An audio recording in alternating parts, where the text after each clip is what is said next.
बेटा राम, बेटा राम, राम उठो राम। हाँ हाँ, आप कौन हो? मैं मोहनदास करमचंद गांधी हूँ। मोहनदास करमचंद गांधी अर्थात महात्मा गांधी? हाँ बेटा, लोग मुझे इसी नाम से ही पहचानते हैं। बेटा इधर आओ, तुम क्यों उदास लग रहे हो? बापू, बात यह है कि कल आजादी का पर्व है और मुझे कल स्कूल में उसके बारे में कुछ बोलना है, इसलिए। उसमें क्या बड़ी बात है, आजादी के बारे में कुछ बोल देना। लेकिन बापू, क्या सच में हम आजाद हुए हैं? तू ऐसा क्यों बोल रहा है? चलिए बापू, मैं आपको कुछ दिखाता हूँ। देखिए बापू, उस घर में। मम्मी पापा, मुझ पर थोड़ा रहम करो प्लीज, मुझे आगे पढ़ने दीजिए। मैं आगे पढ़ना चाहती हूँ और डॉक्टर बनना चाहती हूँ। बस बेटा, आपने बहुत पढ़ लिया। हमारे समाज में लड़कियां इतना पढ़े, यही बहुत बड़ी बात है। पढ़ना लिखना छोड़ो और अपनी शादी के बारे में सोचो। क्या मुझे पढ़ने लिखने की और मेरे सपने पूरे करने की भी आजादी नहीं मिलेगी? आइए बापू, उस घर में भी देखते हैं। मेहरबानी करके आप यह व्यसन छोड़ दो और घर में भी ध्यान दिया करो। अब हमारे घर में खाने के लिए अनाज का दाना भी नहीं है। वह सब कुछ मुझे नहीं पता, बस मुझे पैसे दो। मेरा शरीर कांप रहा है और दिमाग काम नहीं कर रहा है। अब जल्दी पैसे दो, मुझे देर हो रही है। नहीं, यह पैसे मैं नहीं दूंगी।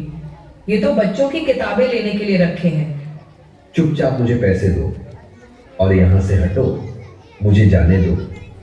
हे ईश्वर, मेरे पति की इस व्यसन की आदत से मुझे कब आजादी मिलेगी? बापू, और आगे चलिए, मैं आपको एक रिश्वतखोर अधिकारी बताता हूँ।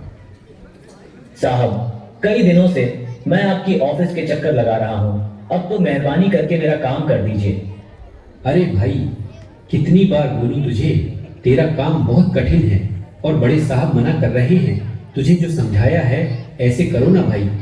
लेकिन साहब, मेरे सभी कागज ठीक है और मैं अपना हक पाने का हकदार हूँ, तो मैं रिश्वत क्यों दूं? तब तो सत्यवादी हरिश्चंद्र बनकर तुम्हारी सब फाइलों को लेकर इधर उधर फिरते रहो, जाओ, तुम्हारा काम नहीं होगा। हे ईश्वर, हमारे जैसे ईमानदार लोगों को ऐसे रिश्वतखोर अधिकारियों से कब आजादी मिलेगी? चलो बापू आगे। अरे भैया, ठीक से तो माफ किया करो। गेहूं और चावल तो मिले, पर दूसरी चीज कहां पर है? अरे भैया, आपको जल्दी आना चाहिए ना।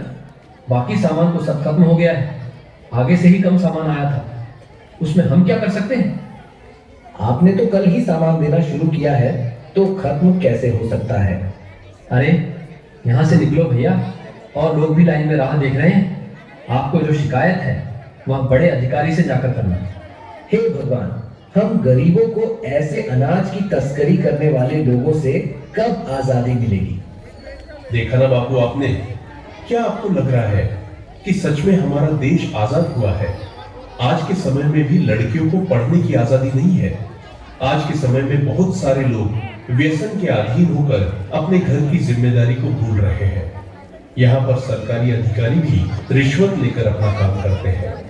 अनाज बेचने वाला भी अनाज की तस्करी करके गरीबों का अधिकार छीन रहे हैं। क्या हम सच में आजाद हुए हैं? हमें देखनी